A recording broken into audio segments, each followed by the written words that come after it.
Vamos hoy a realizar la clase de antibióticos. Ya esta clase que es tan importante, en realidad nos va a permitir conocer los principales antibióticos que se usan en las diferentes infecciones que vamos a nosotros llevar, ¿no? Aquí en realidad es un tema bastante eh, variado porque vamos a poder tocar las distintas clases de antibióticos. Sin embargo, en farmacología nos vamos un poco a restringir a hablar un poco de lo que es la clasificación de antibióticos, ¿no? Que es la parte más importante, no tanto las infecciones mismas que vamos a tratar, ¿no? Desde luego que esa parte de las infecciones, los esquemas terapéuticos para algunas infecciones muy importantes lo revisamos en la parte de clínicas, ¿no? Sin embargo, aquí vamos a ver sobre todo los grupos farmacológicos, el mecanismo de acción de ellos y también lo que son los eventos adversos, ¿ya?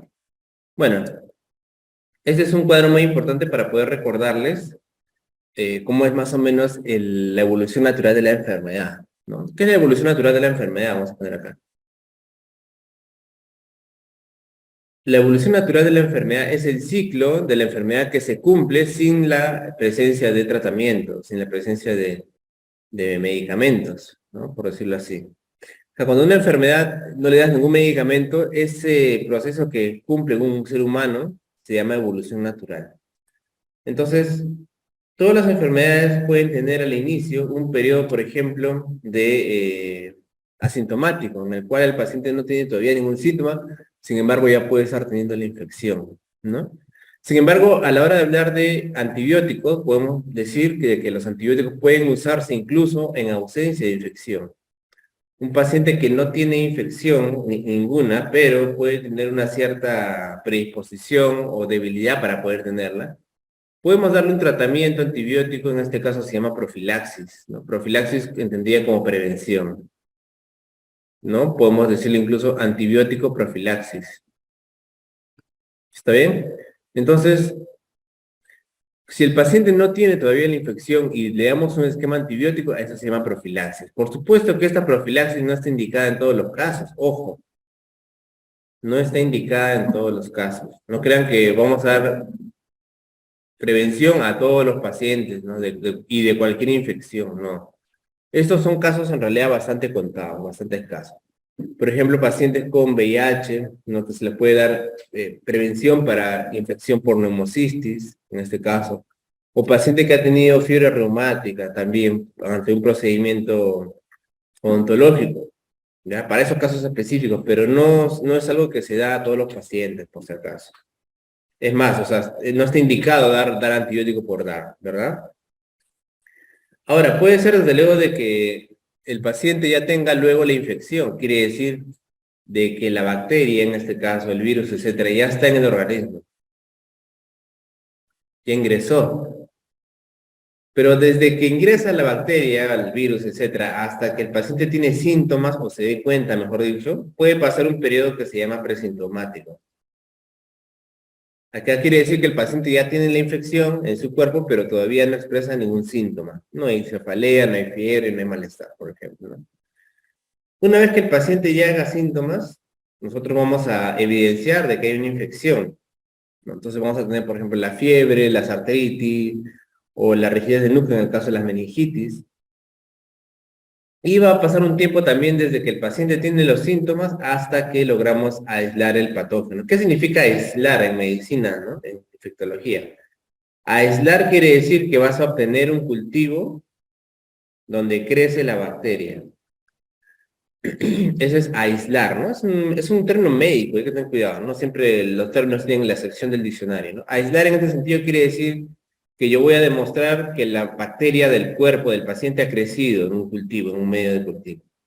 Esto quiere decir de que yo he extraído, ya sea la sangre, perdón, la orina, la secreción bronquial, he extraído de quién, del paciente, y eso lo he mandado a cultivar para que crezca la bacteria. Y ahí va a evidenciarse, si crece la bacteria, de que el paciente tiene esta bacteria. Entonces, a eso se llama aislamiento, aislar la bacteria, ¿no? Del patógeno, ese es el término. Bueno, si yo logro aislarlo, por ejemplo, saco sangre y me crece estafilococo, quiere decir de que tengo un diagnóstico definitivo. Y obviamente voy a dar un tratamiento específico, ¿no?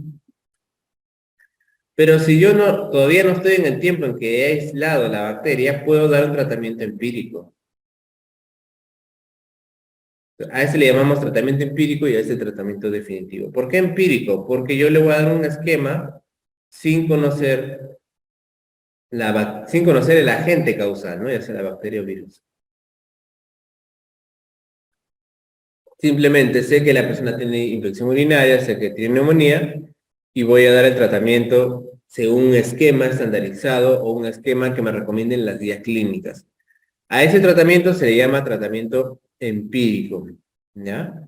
Ahora, sí es cierto de que no todos, o sea, no todas las infecciones, no todas, tienen que aislarse el germen. No siempre voy a lograr aislar el germen o no siempre va a ser necesario, ¿ya? No siempre va a ser necesario. Por ejemplo, en el caso de la faringitis, ¿no? O la neumonía, ahí no es necesario aislar el germen. Ni siquiera está indicado tomar un examen de esputo y esperar resultados. Simplemente el tratamiento se da porque más o menos se conoce la flora, las causas más frecuentes de faringitis y sobre todo neumonía, que en el caso de la neumonía se les trató con neumonía en la comunidad. Entonces yo no necesito aislar ni cultivar la bacteria, simplemente se da un tratamiento que a ese tratamiento se le va a llamar tratamiento empírico. Y finalmente solo algunas infecciones en fase de resolución requieren un tratamiento extra que se le va a llamar depresor, una vez que el paciente ya ha pasado la parte, digamos, más complicada, ¿ya? Muy bien. Esto es solamente para que recordar lo que son las estructuras de las bacterias, ¿no? Las bacterias se van a diferenciar grandemente en dos grupos, dependiendo de su respuesta a la tinción Gram. ¿Mm? Esa tinción se llama Gram. Esta tinción entonces va a distinguir dos grupos. Uno, el Gram positivo y el Gram negativo. Si la bacteria se tiñe, en este caso de azul, azul o morado, se le considera Gram positivo, ¿ya? Gram positivo. Si la bacteria, en cambio, se tiñe de un color rosado o rojo, ya vamos a poner acá rosa, se va a llamar Gram negativo. ¿Ya? Entonces, simplemente la clasificación es según la tinción que tengan a esta tinción Gram, ¿no? Según el color que van a teñirse. Fácilmente, entonces, Gram positivo, autor azul, rosado, Gram negativo. Ahora, esta tinción, ¿por qué se da de esta manera? Por la estructura diferente de cada una de las bacterias, ¿no? En el caso de la Gram positiva, acuérdate, eso pueden preguntar, han preguntado varias veces. Tiene una capa muy gruesa de peptidoglicano. Esta es la llamada pared de la bacteria, ¿no? Las bacterias tienen membrana y tienen pared, ¿ya? Membrana es la parte que se parece al cuerpo, o sea, las membranas del ser humano, ¿no? Son unas membranas lipídicas, como ves ahí, ¿no? Estas bolitas de aquí que tú ves ya sabes que son los fosfolípidos, ¿no? Fosfolípidos. Ya, pero aparte de esta membrana, las bacterias tienen una pared, esa pared celular, ¿ya? Pared celular, membrana celular. En el caso de la gram positiva, como tú ves, la pared es bastante gruesa, ¿verdad? Esa se llama, es una capa de peptidoglicano cuya proteína más importante es la mureína. Capa de peptidoglicano. Y luego, en la gram positiva viene la membrana celular o la membrana plasmática, ¿no? Además, también tienen estas proteínas llamadas PVP. Las PVP son proteínas de unión a la penicilina, así se las ha puesto porque es el sitio en el cual se va a unir la penicilina, el antibiótico, ¿ya? Y por otro lado tenemos aquí lo que es el gram negativo, que aquí esta bacterias de gram negativo van a tener una doble membrana, como ves acá, una membrana aquí y una membrana acá. A esta se va a llamar membrana externa y a esta la membrana interna o membrana plasmática, pero también se le puede llamar membrana interna. Y tiene una capa pero muy delgadita de peptidoglicano, ¿no? Que casi ni se ve. Por eso que cuando hablamos de una capa de peptidoglicano gruesa, más que todo nos referimos al gram positivo. Ojo, la diferencia es que esta tiene una sola membrana y esta tiene membrana externa y membrana interna. Además también los gram negativos tienen esta LPS, que es un constituyente que está en la membranita y se llama lipopolisacárido. Este lipopolisacárido, como su nombre lo dice, está compuesto de grasa y también de azúcar. Se dice que puede tener una labor muy importante en la respuesta de la sepsis, ¿no? Por eso se presupone que los gram negativos pueden causar más frecuentemente shock séptico y sepsis por este lipopolisacárido, ¿no? A diferencia del gram positivo. ¿Ya? Entonces esto es muy importante de todas maneras. Vamos a por ahí hablar más adelante un poco de lo que son algunos antibióticos que cubren gram positivos, otros que cubren más gram negativos. Y es importante también que ustedes recuerden, ¿no? qué bacterias son gram positivas y gram negativas.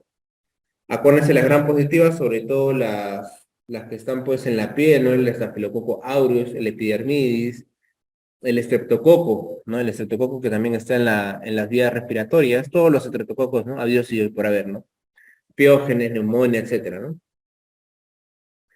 Y los gram negativos son las que están sobre todo en el tracto digestivo, ¿no? E. coli, Serratia, Klebsiella, las que están también en el tracto urinario, que mayormente vienen del digestivo, ¿no? Y por supuesto la pseudomonas también, que es una bacteria sobre todo de hospital, digamos, ¿no? Muy bien, entonces, lo que más pregunta en esta parte es la clasificación de antibióticos según el mecanismo de acción, ¿no? Pero más que el mecanismo en realidad, sitio, ¿no? Sitio de acción.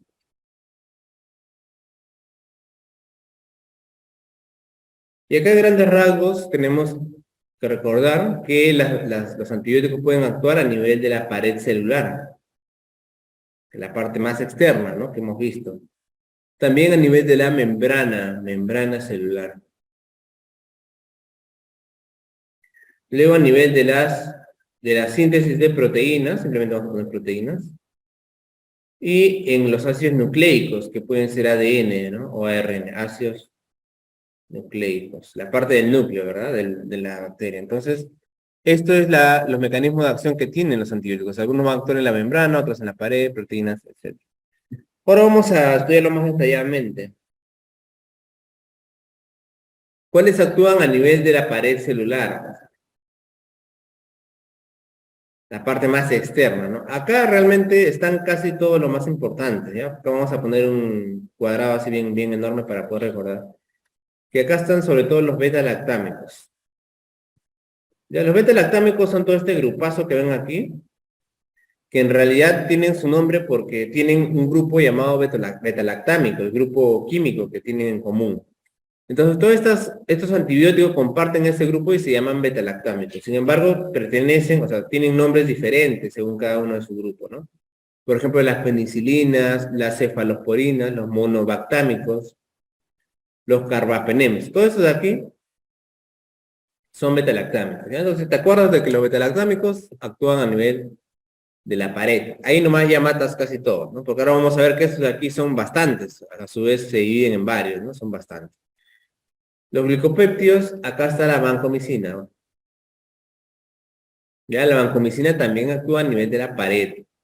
Tenemos a la cicloserina, la bacitracina y a la fosfomicina. Esos de aquí también son algunos antibióticos por ahí un poquito sueltos. Vamos a mencionar algunas cosas de esto ya que no vamos a hablar luego.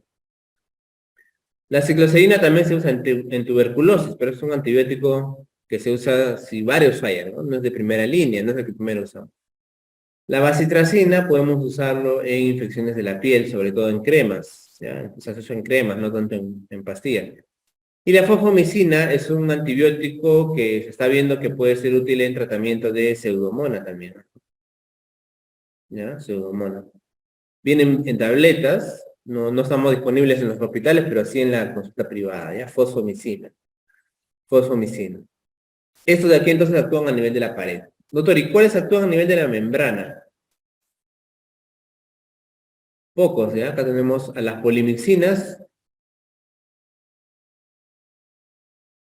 ¿no? Las polimixinas, hay un medicamento que se llama polimixina, pero también aquí está la colistina.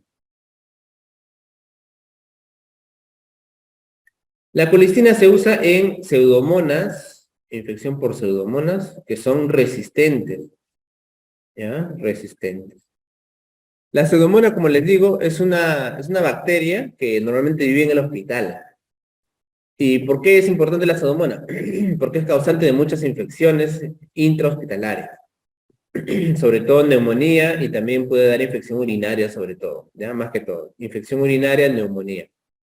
Entonces, esta pseudomonas es muy resistente, o sea, no sirve de nada darle ceftriaxona, no sirve de nada darle vancomicina, no le hace absolutamente nada. Entonces, para esta pseudomonas tenemos que usar medicamentos, vamos a verlos un poquito más adelante, especiales, o sea, medicamentos que realmente maten a la bacteria, ¿no?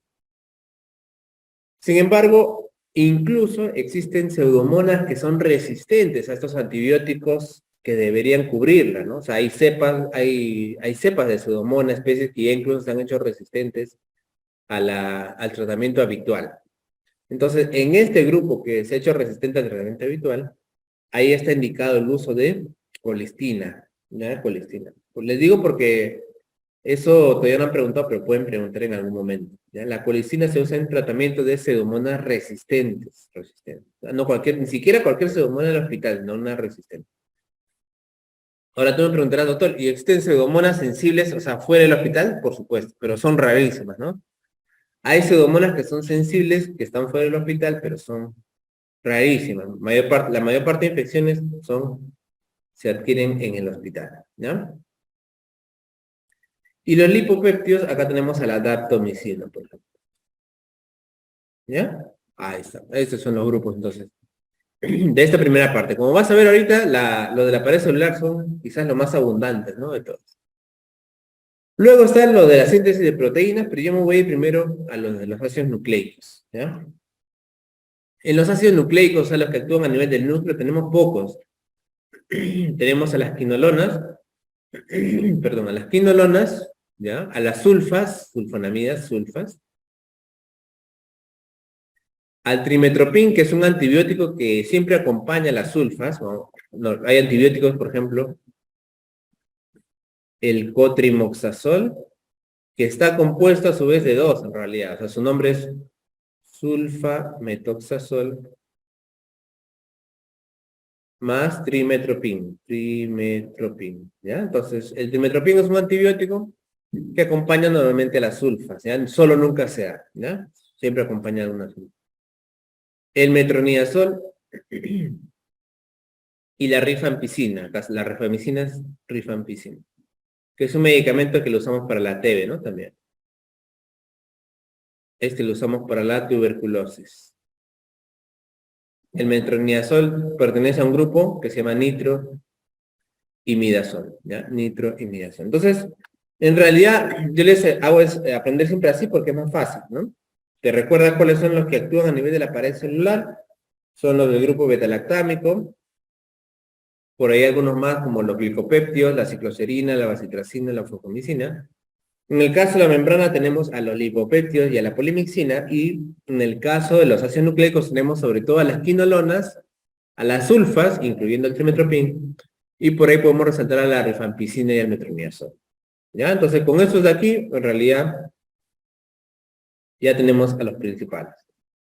Y el resto, los demás antibióticos pertenecen al grupo de los que actúan a nivel de la síntesis proteica, ¿ya? De la síntesis de proteínas, que son bastantes, ¿no? Ahora, las proteínas se pueden dividir en los que actúan a nivel de la subunidad 30S y a nivel de la subunidad 50S, que son las unidades bacterianas, ¿ya? O sea, una parte de la parte de los ribosomas 30S y los otros ribosomas 50S. Entonces, dependiendo de dónde ataquen, podemos recordar que en el 30S se encuentran sobre todo los aminoglucósidos, las tetraciclinas y las glicilciclinas, ¿no? Bueno, yo para recordarme esto de aquí, para un poquito, no mnemotécnica, pero sí para recordarme, me acuerdo que los aminoglucósidos empiezan con A, las tetraciclinas, su principal exponente es la doxiciclina, ¿ya? Entonces,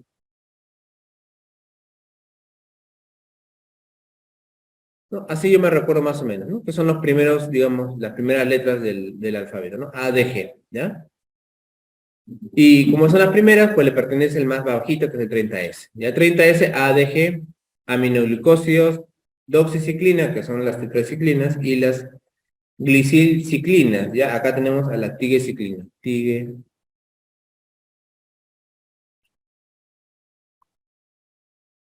Tigueciclina. ¿Ya?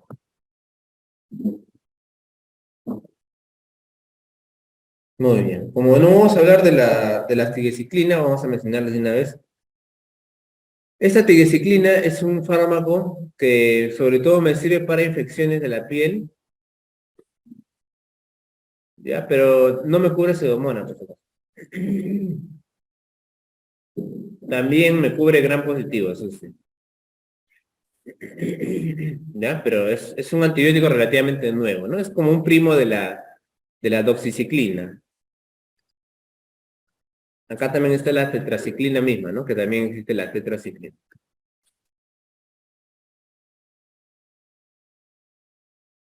Y a nivel de los que cubren la 50S, tenemos los anfenicoles, acá está el cloranfenicol, ¿no? El cloranfenicol. Los macrólidos, ¿cuáles son los macrólidos, doctor? La eritromicina, la acitromicina. Esos son los macrólidos, la eritromicina. Claritromicina. Las lincosamidas, acá está la clindamicina. La clindamicina es el principal representante. Las oxazolidinonas, bien difícil de pronunciar, ¿no? Oxazolidinonas. Aquí está el linesolid. ¿Ya? Entonces lo tenemos por acá. Sí, ahí lo tenemos, vamos a ver más adelante. Y las estreptograminas, ¿no?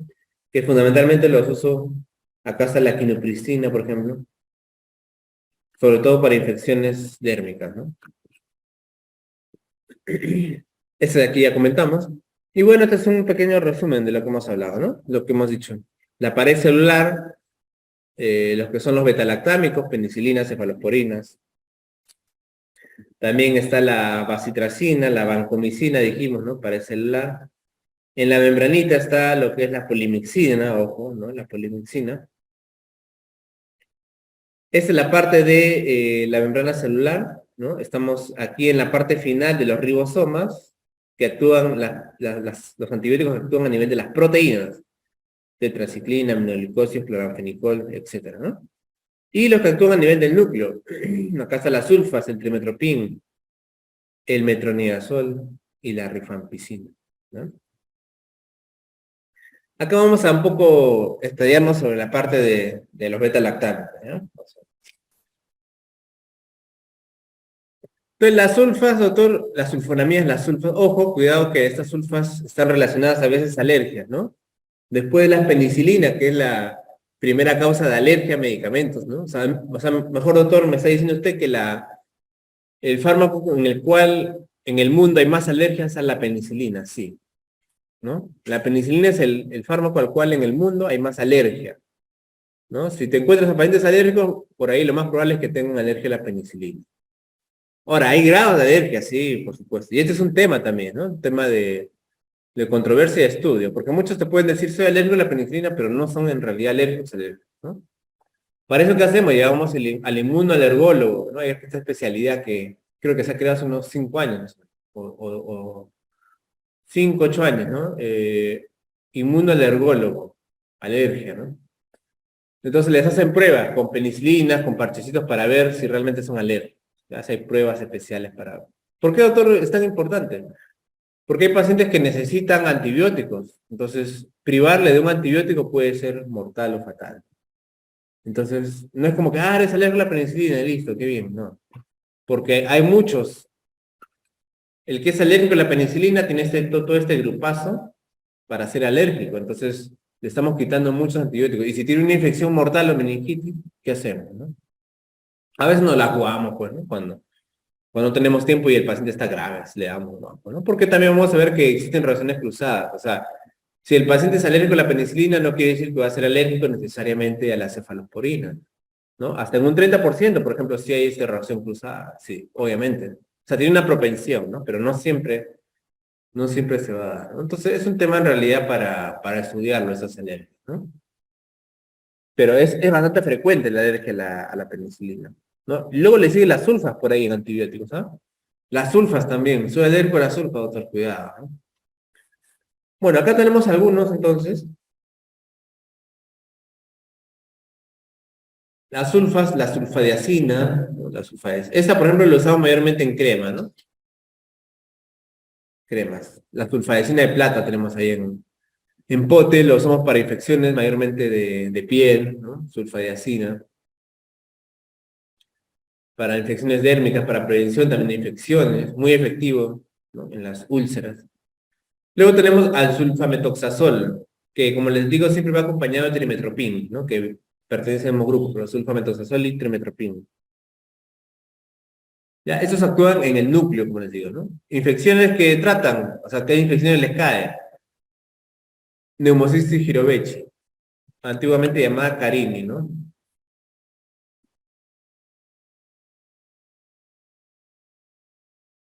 Neumocistis girovechi. Es una infección que da frecuentemente a los pacientes con VIH, una de las causas más importantes de neumonía en pacientes con SIDA, neumocistis.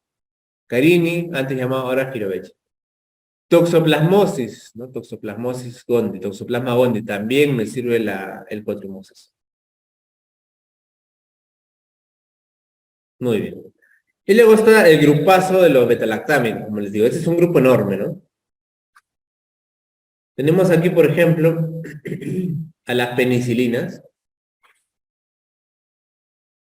Las penicilinas clásicas, ¿no? La bencilpenicilina, la fenoximetilpenicilina, estas son las famosas penicilina G, ¿no? La penicilina benzatínica.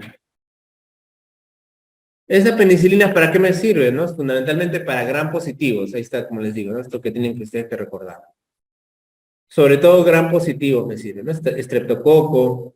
Clásicamente las penicilinas lo usamos para el tratamiento de estas bacterias, pues, ¿no? De meningitis, en neumonía incluso, ¿no? Hasta hace poco, hace unos años nomás, neumonías en la sierra se trataban con penicilina nada más, ¿no? Sobrado. Actualmente hay un poco de resistencia quizás, así que ya podemos usar otras penicilinas, ¿no? Pero clásicamente con penicilina G nomás se trataba antes, ¿no? Ahora ya no, ¿no? Acá en la capital sí, pues hace años que ya no se trata ninguna neumonía con penicilina, ¿no? Siempre empezamos con ceftriaxona mínimo, ¿no? Ampicilina. Doctor, luego salieron unas penicilinas que se les llama resistentes a las penicilinasas, ¿no?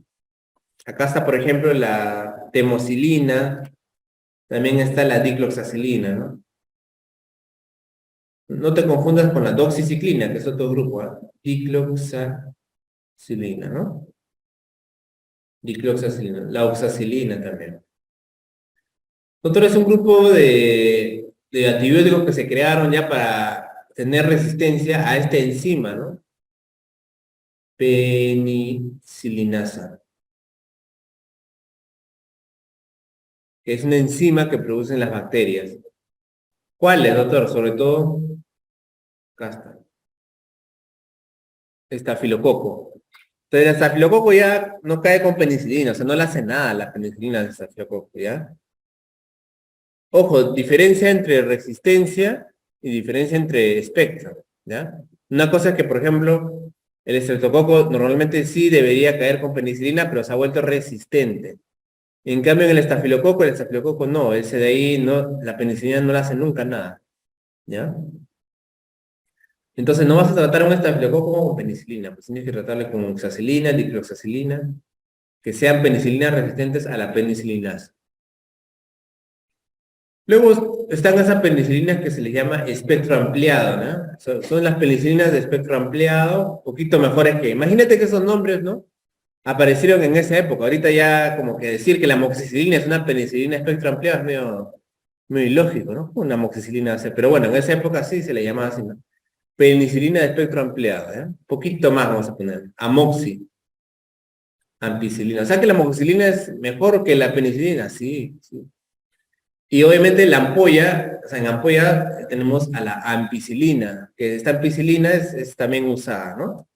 Quizás sí esta todavía se usa en provincias, ampicilina, para tratar neumonías, ¿no? Siempre, yo por ejemplo cuando fui en el 2008 sí usábamos todavía ampicilina, ojo, para tratar neumonías, ¿no?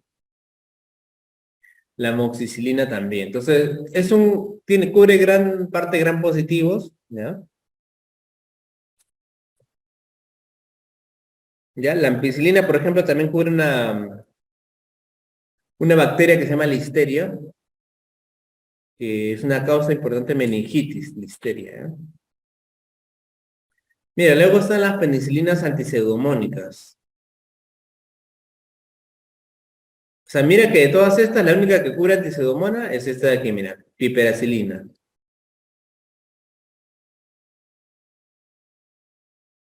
Piperacilina, que solemos usarlo con tazobactam.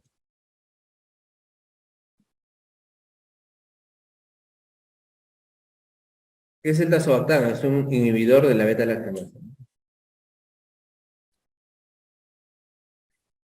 ¿Ya? O sea, aparte de las bacterias, perdón, los antibióticos, existen estas sustancias que pueden inhibir a una enzima. En este caso ya sabes que la beta-lactamasa, que la penicilinasa es producida ¿por quién? Por la bacteria, ¿ya? Por la bacteria. Entonces, la piperacilina es la penicilina, pero el tazobactam es el inhibidor de la beta-lactamasa, ¿ya? Piperacilina, tazobactam. Tenemos a la ticarcilina también. Entonces, esas son penicilinas que sí me cubren pseudomonas, ojo.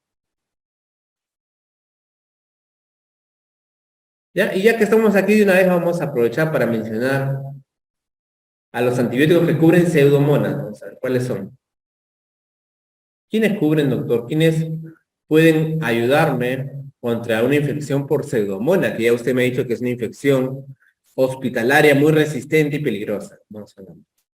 Tenemos a las penicilinas antipseudomónicas, ya sabemos cuál. Algunas cefalosporinas, como la ceftazidima, vamos a verla más adelante, y el cefepime. ¿Ya? ¿Qué más me cubre pseudomonas, doctor? La polimixina como la colistina, que ya hablamos que se usa sobre todo en infecciones resistentes. ¿Qué más? Las quinolonas, ¿ya? Las quinolonas. ¿Qué más? Los aminoglucósidos, sin embargo, nunca sean solos, o sea, solos no sean.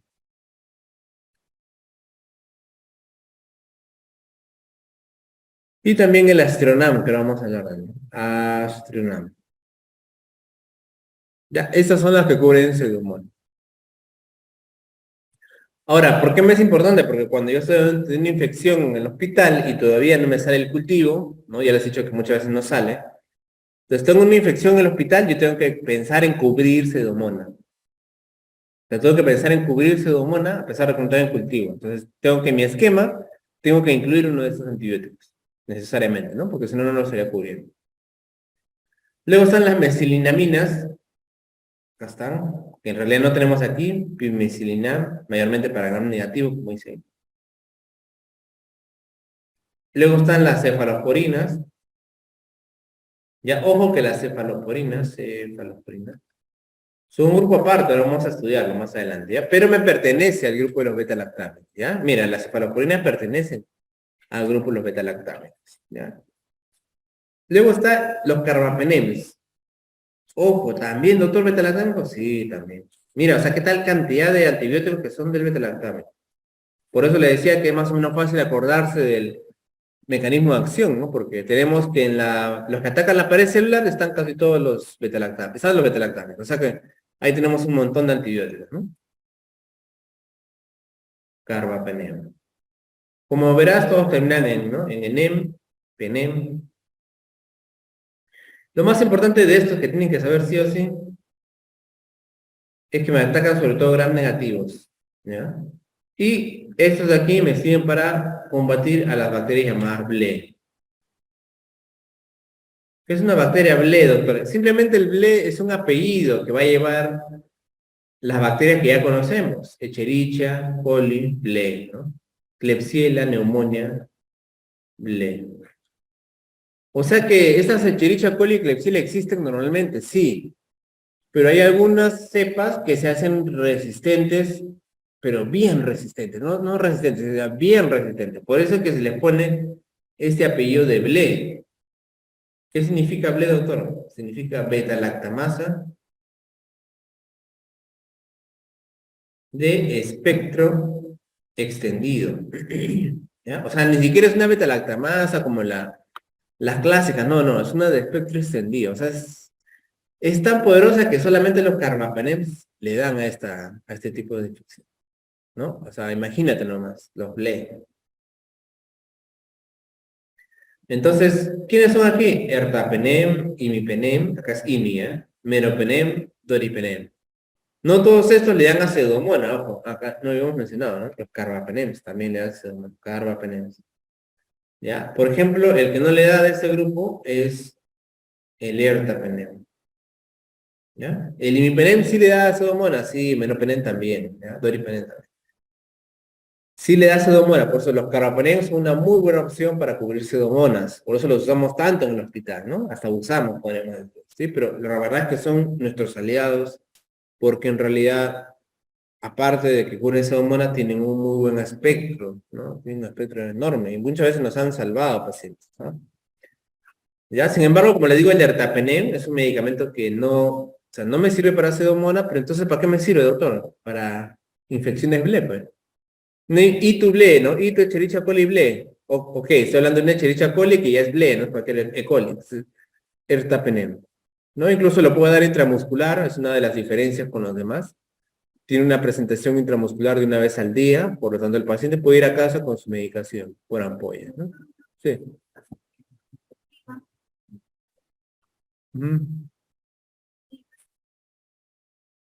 Sí, sí, o sea, el laboratorista hace su antibiograma y te pasa el resultado de E. coli ble, ¿no? Claro, hay algunos laboratorios que no, en la mayoría de los hospitales sí. Entonces tú tendrías ahí que hacer tu...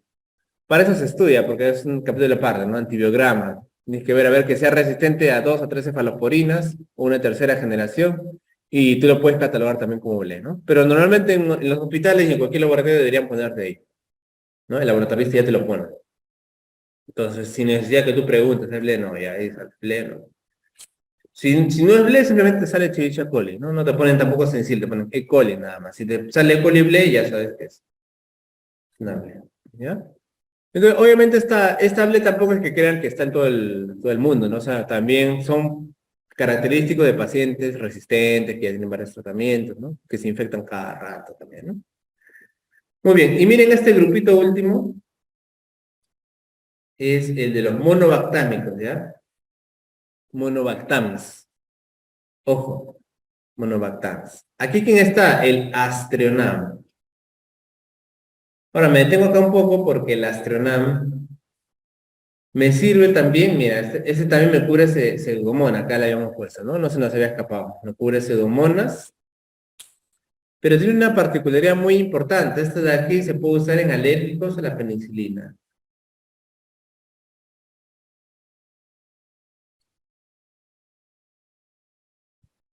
Ojo, mira, de todos los que están en el grupo metalactámico, de todititos, el único que, o sea, teóricamente se podría usar con seguridad en alérgicos a la penicilina es el Astronam. ¿Por qué, doctor? O sea, pertenece al grupo de los metalactámicos, pero es muy, muy diferente a los demás. Es tan diferente que se puede usar con seguridad en alérgicos a la penicilina. ¿Ok? ¿Sí me entienden? ¿Sí? Como les dije, o sea, si un paciente es alérgico a la penicilina, no quiere decir que no puede usar la cefalosporina. O sea, sí puede usarlo en ciertos casos con cuidado y puede haber que no haya reacción, ¿no? O sea, idealmente no hay que usarlo, ¿no? O sea, idealmente no hay que usarlo.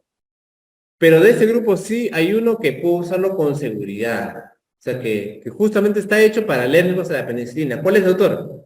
Astronam. ¿Qué? O sea, a pesar de que es metalactámico, ¿lo puedo usar? Sí. ¿Ya? Es el único que se puede usar con seguridad en alérgicos a la penicilina. Pero ya les he dicho que también puedo usar los demás en ciertas condiciones y, ¿no? Pero el que puedo usar con seguridad es el Astronam. Y me sirve para pseudomonas. Así que es una buena opción para pacientes alérgicos a la penicilina y que tengan pseudomonas, ¿no? Y los glicopéptidos, ahí está la vancomicina, ¿no? Algunos la daptomicina la ponen en los lipopéptidos, ¿no? Acá la han puesto en el mismo, pero acá, este de acá pertenece también. Algunos los juntan, pues, ¿no? Glicolipopéptidos también le dicen, pero bueno, lipopéptidos, ¿no?